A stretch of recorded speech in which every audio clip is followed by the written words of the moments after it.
So hi guys, நான் உங்களிடத்துலேருந்து இந்த பாணி. ஸோ நம்ம வந்து இந்த நிறைய ஆன்மூலக பதிவுகள் அப்படிங்கிறது எல்லாமே நம்ம நிறைய பார்த்துருக்கோம் இல்லைங்களா?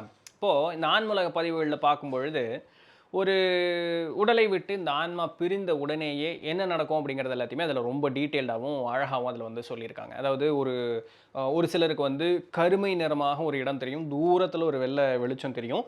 நாம் வந்து அதை நோக்கி இழுக்கப்படுவோம். அப்புறம் அதை நோக்கி போக போக போக போக பார்த்தீங்க அப்படின்னு சொன்னால் அந்த வெள்ளை நிறம் அப்படிங்கிறது பெருசாகிட்டே இருக்கும்.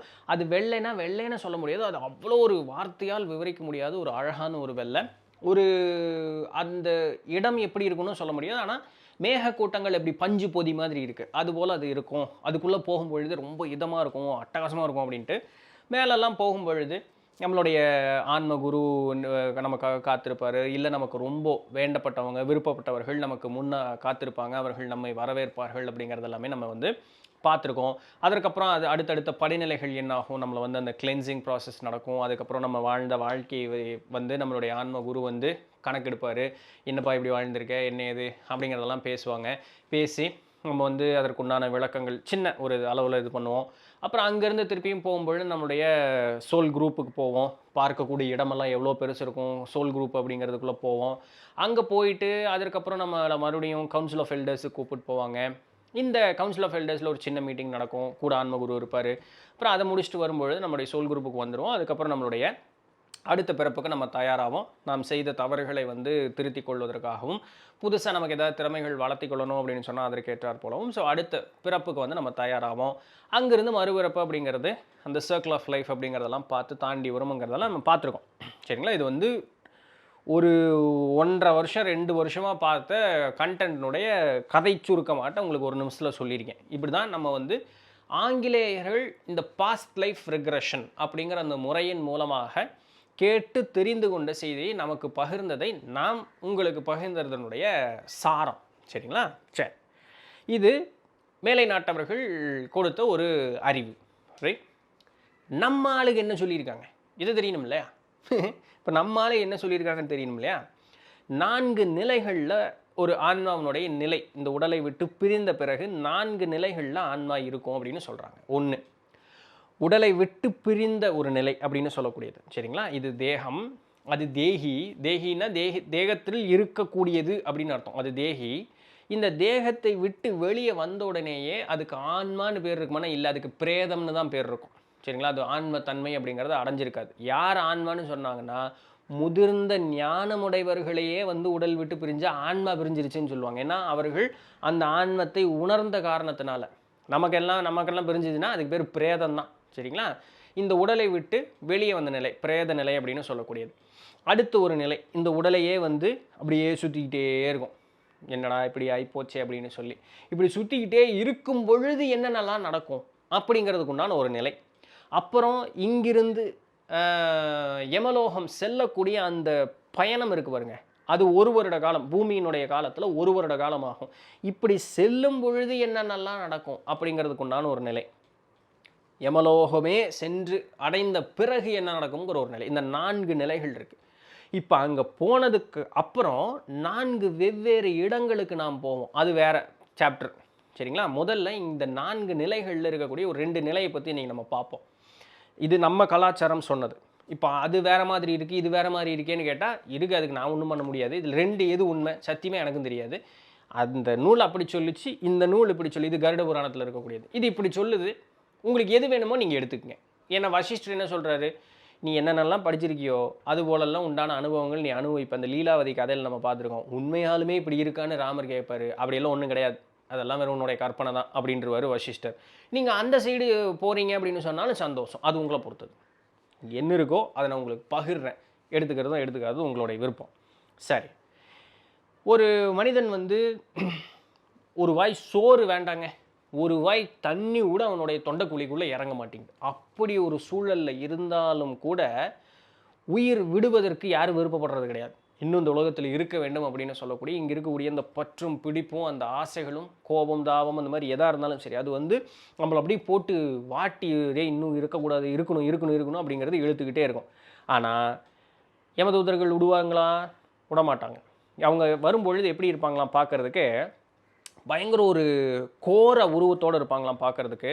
பயங்கர அப்படி க்ளூமின்னு என்ன சொல்கிறது, ஒரு மாதிரி ஊன்னு இருப்பாங்க இல்லையா, அந்த மாதிரி இருப்பாங்களாம் பார்க்குறதுக்கு. உடை இல்லாமல் நிர்வாணமாக இருப்பாங்களாம். கண்கள் வந்து சும்மா அப்படி செக்க செவேர்னு சிவந்த நிறத்தில் இருக்குமா. நகங்கள் எல்லாம் பயங்கர கூரிய நிறத்தில் இருக்குமா. பல்லெல்லாம் பார்த்தீங்கன்னு வச்சுங்க, ஊசி ஊசி அப்படி நரன்னு பல்ல கடிச்சிக்கிட்டு பெரிய ஒரு ஒரு இது என்ன சொல்கிறது, ராடு ஒன்று, கொக்கியோடு இருக்கக்கூடிய ஒரு பெரிய ராடு, கயிறு இதெல்லாத்தையும் தூக்கிட்டு வருவாங்களாம். இப்படி தான் இருப்பாங்களாம். மனிதனுக்கு வந்து புலனுணர்வுகள் அப்படிங்கிறது குறைஞ்சிக்கிட்டே வந்துக்கிட்டே இருக்கும். கண் பார்வை மங்கும், தொண்டை பூரா சளி அடைச்சிருக்கும். இதனாலலாம் பார்த்தோம்னா விடக்கூடிய மூச்சே வந்து ஏதோ சாவு மேலே அடிக்கிற மாதிரி இருக்கும். அந்த சூழ்நிலையில் மனுஷன் படுத்துக்கிட்டு இருப்பான். இது படுத்துக்கிட்டு இருந்தாலும் அவர்களை வந்து தெரியும், இந்த புலன் உணர்வு தான் வந்து குறைஞ்சிருக்கும். ஆனால் அவர்கள் தெளிவாக கண்ணுக்கு தெரிவாங்க. இப்படி அவர்கள் வர்றாங்க அப்படின்னு சொல்லும் பொழுது அதை சுற்றாத்தார், தன்னை சுற்றி இருக்கக்கூடியவர்கள் கூட இவர்களால் விளக்கி சொல்ல முடியாது. அந்த பய உணர்வோட அப்படியே எல்லாம் மெய் மறந்து போய் அப்படியே மறத்த ஒரு சூழ்நிலை அவங்க வந்து அப்படியே கிடப்பாங்க. அந்த நேரத்தில் அப்படியே நம்ம யமதூதர்கள் வந்து உடல்ல இருந்து அந்த பிரேதம் அப்படின்னா என்ன, உடல்ல இருக்கக்கூடிய இன்னும் முக்தி அடையாத ஒரு நிலைக்கு அந்த ஆன்மாக்கு பேர் என்ன, பிரேதம்னு பார்த்தோம். அந்த பிரேதத்தை வந்து அப்படியே உள்ளிருந்து சொரக்குன்னு உருவி எடுத்துருவாங்களாம் அப்படியே. அது எப்படி இருக்கும் அப்படிங்கிறது வந்து சொல்கிறாங்க பாருங்க. ஏற்கனவே பார்த்தோம், நல்ல வாயிலிருந்து தொண்டை வரைக்கும் பூரா சளி சேர்ந்து எச்சில் எல்லாம் இது கிடக்கு. தொண்டையெல்லாம் வந்து அப்படியே அடைச்சி போய் கிடக்குது. ஹார்ட்டு பட்ட பட்ட பட்ட பட்டான்னு அடிக்குமா. ஒரு நேரத்தில் மலஜலம் கழியும் அப்படிங்க, இதெல்லாம் நான் கேள்விப்பட்டிருக்கேன். மலஜலம் கழியுங்க. ஏன் இதெல்லாம் நடக்குது அப்படின்னு கேட்டால், உடல் விட்டு ஆன்மா வெளியே வரும்பொழுது ஒரே நேரத்தில் 1000 தேள் கொட்டுனா எப்படி இருக்கும், அந்த அளவுக்கு வலி இருக்குமா பயங்கரமாக. நான் ரொம்ப எக்ஸ்பிரஷனோட சொல்கிறேன்னு நினைக்க வேண்டாம், அது அப்படி இருக்குது. திருப்பவும் சொல்கிறேன், நீங்கள் இதை நினச்சி பயந்துக்கணும்னு அவசியம் இல்லை. தெரியல, நான் செத்தா தாங்க எனக்கு தெரியும். இது நான் நூலில் இருக்கிறத தான் சொல்கிறேன். ஸோ எனக்கு தெரியல. 1000 தேள் ஒரு நேரத்தில் கொட்டுனா எப்படி இருக்கும், அது போல தான் வந்து இருக்கும். அந்தளவுக்கு வலி இருக்கும் அப்படிங்கிற மாதிரி சொல்கிறாங்க. ஸோ அந்த பிரேதத்தை வந்து அந்த அந்த இதிலிருந்து எடுத்துடுறாங்க. அந்த பிரேதம் எந்த அளவுக்கு இருக்குமா, ஒரு கட்டவரல் சைஸுக்கு தான் இருக்குமா. அந்த ஆன்மாவனுடைய நிலை அப்படிங்கிறது கட்டவரல் சைஸுக்கு தான் இருக்கும். தன்னுடைய உடல் விட்டு அது பிரித்து எடுத்துகிட்டு போகிறாங்களே அப்படின்னு சொல்லக்கூடிய ஒரு வருத்தத்தில் வந்து அது அப்படியே அந்த இடத்துல இருந்துக்கிட்டே இருக்கும். இந்த பந்தம் எப்பொழுது உடையும் அப்படின்னு சொன்னால், இந்த தேகத்தை எரிக்கும் பொழுது, அக்னிக்கு வந்து நம்ம இரையாக்கும் பொழுது இந்த பந்தம் அப்படிங்கிறது முழுக்க இதாயிரும். அந்த புலையன் இருப்பார் பார்த்தீங்களா, அவர் பார்த்தீங்க அப்படின்னு சொன்னால் நட்டு மண்டை பிரம்மநரந்தரம் அப்படின்னு சொல்லக்கூடியதில் ஒரு அடி அடித்து இந்த கிரேனியம் அப்படிங்கிறத ஓப்பன் பண்ணி விட்டுருவாங்க. ஸோ அந்த அந்த காடு வந்து முழுசும் கட்டாயிரும். அதற்கு மேலே அந்த உடல் பயன்பெறாது. ஸோ அதுக்கப்புறம் தான் அந்த இது வந்து முழுசும் நிற்கும் அப்படின்ட்டு. இது வந்து உடலை விட்டு வெளியே வர்றதுக்கு மட்டுமே இத்தனை பஞ்சாயத்து. இன்னும் அதுக்கப்புறம் அடுத்த நிலையை போல் வெளியே தான் வந்திருக்கோம். வெளியே வந்ததுக்கப்புறம் இப்போது இந்த பிரேதம் வந்து தான் தங்குவதற்கு ஒரு இடம் இல்லாமல், வீடு இல்லாமல் அப்படியே சுற்றிக்கிட்டே இருக்கும். இப்படி சுற்றும் பொழுது அந்த அந்த மயானம் இருக்குது பாருங்க, அந்த இடத்த அப்படி கிரமட்டோரியம் அதை சுற்றிக்கிட்டே இருக்குமா. யமதூதர்கள் வந்து அவர்கள்கிட்ட கட்டுப்படாமல் ஓடிட்டு இருக்கக்கூடிய ஆன்மாவை ஒரு வேட்டைக்காரன் வந்து மிருகத்தை எப்படி அடித்து பிடிப்பான் தெரியுங்களா, அந்த மாதிரி துரத்தி போய் அடித்து பிடிப்பாங்களாம். ஹண்டர்ஸ் வேட்டைக்காரங்க மாதிரி அடித்து பிடிப்பாங்களாம்.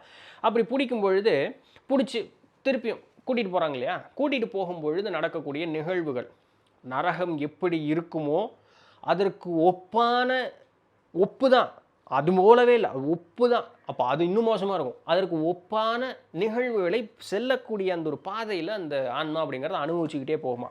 பார்க்கறது எப்படி போகும் அப்படின்னு சொன்னால், பயங்கர தாகத்தோடையும் பயங்கர பசியோடையும் போகுமா. அந்த இடத்துல பார்த்தீங்க அப்படின்னு சொன்னால், வெளிச்சம் வந்து சுட்டெரிக்கக்கூடிய அளவுக்கு வெளிச்சம் அப்படிங்கிறது அதிகமாக இருக்குமா. சூரியனுடைய தாக்கம் போட்டு பொளந்து எடுத்துரும் அப்படிங்கிறாங்க. காட்டு நெருப்பு இருக்கு பாருங்க, அது எரிஞ்சுக்கிட்டே இருக்குமா. அடிக்கக்கூடிய காற்று வந்து அனல் காற்றாக இருக்குமா. தங்குவதற்கு ஒரு மறைவான ஒரு இடம் இருக்காது, குடிக்கிறதுக்கு தண்ணி இருக்காது. ஒரு இந்த அடிக்கிற காற்றெல்லாம் எப்படி இருக்குன்னா, நெருப்பை கொண்டு வந்து நம்ம மேலே அள்ளி கொட்டுற அளவுக்கு இருக்குமா. பயங்கர இருட்டா ஒரு மாதிரி பயமுறுத்தக்கூடியதற்கு ஏற்றார் போலவே இந்த யமலோகத்தை நோக்கி போகக்கூடிய இடமும் இருக்குமா. யமலோகமும் சொல்லப்போனால் இப்படி தான் இருக்கும் அப்படிங்கிற மாதிரியும் சொல்லப்படுது. இப்போது இந்த என்ன சொல்கிறது, இந்த பிரேதம் அப்படின்னு சொல்லக்கூடியது ஆப்வியஸ்லி கீழே இருக்கக்கூடியவர்கள் தங்களை சார்ந்தவர்கள் இறப்பதை யாரும் மறக்கிறது இல்லை அப்படின்னு சொன்னாலுமே, அவர்களுக்கு பார்த்தீங்கன்னா இந்த பிரேதத்திற்கு 10ஆம் நாள் ஒரு டெம்பரவரி பாடி ஒன்று கொடுக்கப்படும். இவர்களுக்கு வந்து இங்கே பிண்டதானம் அப்படிங்கிறதெல்லாம் கொடுக்குறாங்க இல்லையா, இந்த பிண்டதானத்தையே நீராகவும் ஒரு விளக்கு பற்ற வைப்பாங்க. 16 நாள் வரைக்கும் அந்த விளக்கு பற்ற வச்சுருப்பாங்க. இந்த விளக்கினுடைய ஒளி, இது எங்கள் அம்மாலாம் சொல்லியிருக்காங்க, இந்த விளக்கினுடைய ஒளி அங்கே போகக்கூடிய இருட்டாக இருக்கக்கூடிய இடத்துக்கு ஒளியாக இருக்குமா, இல்லாட்டி ஆன்மா தொலைஞ்சு போயிடும், இந்த மாதிரிலாம் சொல்கிறாங்க. ஸோ இந்த விளக்கு ஒளி வந்து அவர்களை காக்கும், செல்லக்கூடிய பாதைக்கு ஒளியாக இருக்கும் அப்படின்னும், நாம் படைக்கிறோம் இல்லையா உணவு, அவர்களை நினைத்து நீங்க இங்க இருக்கும்போது எப்படி இருந்தீங்களோ, அது மாரியே நல்லபடியா போய் சேருங்க. போற தடத்துக்கு உங்களுக்கு சாப்பாடும், தண்ணியும் ஆகட்டும்னு சொல்லி நம்ம தினம் தினம் படைக்கிறோம் பாருங்க. அந்த படைக்கக்கூடிய உணவையும், அந்த படைக்கக்கூடிய அந்த நீரையுமே வந்து ஆகாரமாக எடுத்துக்கிட்டு அந்த ஆன்மா வந்து போகுமாம். இப்படிப்பட்ட கொடுமையான அனுபவங்கள் எந்த ஆன்மாவுக்கு வாய்க்கும்? எந்த பிரேதத்திற்கு வாய்க்கும்? அது சொல்லணும் இல்லையா? இப்போ ஒரு ஞானிக்கும் இதே நடக்குமா? நடக்காது. ஒரு நல்ல யோக்கியவானுக்கும், நல்ல வாழ்க்கையை வாழ்ந்தவனுக்கு இது நடக்குமா? நடக்காது. அப்ப யாருக்கு இது நடக்கும் அப்படின்னு கேட்டா, பழைய நினைவுகளை தன்னோடே கொண்டு செல்பவர்கள். சரிங்களா? அடுத்தது, அதிகப்படியான இந்த உலகத்தின் மீது காம இச்சை கொண்டவர்கள். இவர்களுக்கு தான் இந்த மாரி நரகம் போல இருக்கக்கூடிய அந்த ஒரு இது. ஏன்? தனக்கு தானே கொடுத்துக்கக்கூடிய, ஐயோ இப்படி போறேனே அப்படின்னு சொல்லி அந்த ஆன்மா ஏங்க ஏங்க ஏங்க தான் செல்லக்கூடிய பாதை கடினமான பாதையாக மாறிக்கிட்டே இருக்கும் அப்படிங்கிறது இதில் இருக்கக்கூடிய முக்கியமான ஒரு விஷயம். இப்போ இந்த மாதிரி யமதூதர்கள்ட்ட பிடிபடாம அந்த ஆன்மா தப்பிச்சிருச்சுன்னு வச்சுக்கோங்களேன், என்ன நடக்கும்? இதெல்லாம் நான் டெஸ்டினி ஆஃப் சோல்ஸ், அந்த ஜேர்னி ஆஃப் சோல்ஸ், அந்த ஆன்மூலக பதிவுகள்லேயே பார்த்துருக்கோம். அதுவும் ஒரே கண்டென்ட் தான். இந்த மாதிரி இங்கே நம்ம யமதூதர்கள்னு சொல்கிறோம். இங்கே அந்த ஆன்மூலக பதிவுகள்லாம் அந்த வெளிநாட்டவர்களோடது அந்த ஒரு புல்லிங் சென்சேஷன் இருக்கும். அந்த புல்லிங் சென்சேஷனை இக்னோர் நம்மளால் பண்ண முடியும், ஒருவேளை பண்ணுறோன்னா. அதைவே இங்கே என்ன சொல்கிறாங்க, இல்லை நம்ம அழைத்து செல்வதற்காக ஒரு சிலர் வர்றதும் உண்டு. அப்படி நம்ம போக மாட்டோம்னா அவங்க விட்டுட்டு போயிடுவாங்க. இங்கேயும் அதே தான். யமதூதர்கள் அகப்படாமல் அந்த பிரேதம் சுத்துது அப்படின்னு சொன்னால் அது என்னவா மாறிடும்? பூதமாக மாறிடும். கோஸ்ட்னு சொல்கிறோம் இல்லையா, அது பூதம், பேய். அந்த மாதிரி ஒரு தன்மை அப்படிங்கிறது ஆயிரும். அதுதான் பார்த்தீங்கன்னா இந்த ஆலமரத்தில் தலையிலாக போய் தொங்கிட்டு இருக்கக்கூடிய அந்த ஒரு தன்மை அப்படிங்கிறது ஆயிரும். இது நாள் ஆக ஆக ஆக முழுமையாகவே அது வந்து போகிறதுக்கே இல்லாமல் இங்கேயே தங்கிடுச்சு அப்படின்னு சொன்னால் அதுதான் பிசாசு அப்படின்னு சொல்லக்கூடிய அந்த ஒரு தன்மையாக மாறிடும். அது ரொம்ப ஒரு தனக்குத்தானே ஒரு நரக வேதனை அனுபவித்துட்டு இருக்கக்கூடிய ஒரு தன்மையாக மாறி அந்த கொடூரமான ஒரு தன்மை, பிசாசுன்னு சொல்லக்கூடிய தன்மையாக மாறிடும். புதுசாக இறந்த அந்த பிரேத நிலையில் இருக்கக்கூடியது இது போய் பிடிச்சிட்டு டார்ச்சர் பண்ணிகிட்டே இருக்குமா. லாஸ் ஆஃப் த ஸ்பிரிட் வேர்ல்டில் லெவல் 1 வந்து இந்த மாதிரி எல்லாம் விஷயங்கள் பற்றி பார்த்துருக்கோம். இப்படி இருக்கும் பொழுது அதுலேயும் ஒரு அன்லக்கி பிசாசு இருக்கும் பாருங்க, அது இந்த மாந்திரியவாதிகள்கிட்டலாம் சிக்கி அவனுக்கு அடிமையாயிடுச்சுன்னா அது வந்து வேதாளம் அப்படின்னு சொல்லக்கூடிய அந்த ஒரு தன்மையை அடையக்கூடியதாக மாறிவிடும் அப்படின்னு சொல்கிறாங்க. ஸோ இந்த உடல் விட்டு வெளியே வந்தோடனே அந்த பிரேதம் அப்படின்னு சொல்லக்கூடியது ஆதிவாகிக தேகம், அதாவது சூக்கும உடல் அப்படின்னு சொல்கிறோம் பார்த்தீங்களா, அந்த உடலை அதை எடுத்திருக்கோம். அந்த சூக்கும உடல் எப்படி உருவாகுதுன்னு கேட்டால் ஆகாயமும் காற்றும் நெருப்பு சூடு இந்த 3ஐ வைத்து அந்த சூக்கும தேகம் அப்படிங்கிறது உருவாகும் அப்படிங்கிற மாதிரி சொல்கிறாங்க. இந்த சூக்கும தேகத்துக்கு தான் நாம் கொடுக்கக்கூடிய அந்த ஒரு பிண்டதானம் அப்படிங்கிறது நவஸ்ரத்தா அப்படின்னு சொல்லக்கூடிய அது.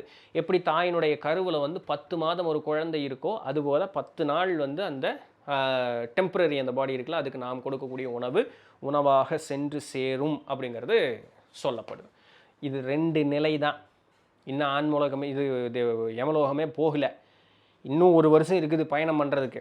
இப்போ யமதூதர்கள் கையில் மாட்டிட்டோம், மாட்டலன்னு என்ன ஆகுதுங்கிறத பார்த்துட்டோம். இப்போ யமதூதர்கள் நம்மளை கூட்டிகிட்டு போகணும் இல்லையா, இப்படி கூட்டிகிட்டு போகும்பொழுது என்னென்னலாம் நடக்குது அப்படிங்கிறத பார்க்க போகிறோம். அதே போல் யமலோகம் சென்ற பிறகு என்னென்னலாம் நடக்குது அப்படிங்கிறதையும் பார்க்க போகிறோம். அதை வேற ஒரு நாள் பார்ப்போம், என்னங்கிறீங்க? ஸோ இதுதான் இன்றைக்கு உண்டான செய்தி. பிடிச்சிருந்துருக்கும், இன்ஃபர்மேட்டிவாக இருந்திருக்கும் அப்படின்னு நம்புகிறேன். நாளைக்கு வேறு ஏதாவது ஒரு சுவாரஸ்யமான செய்தியில் சந்திப்போம். அதுவரையும் தொடர்ந்து நினைந்திருங்கள். நான் உங்கள் இடத்துல பண்ணி நன்றி.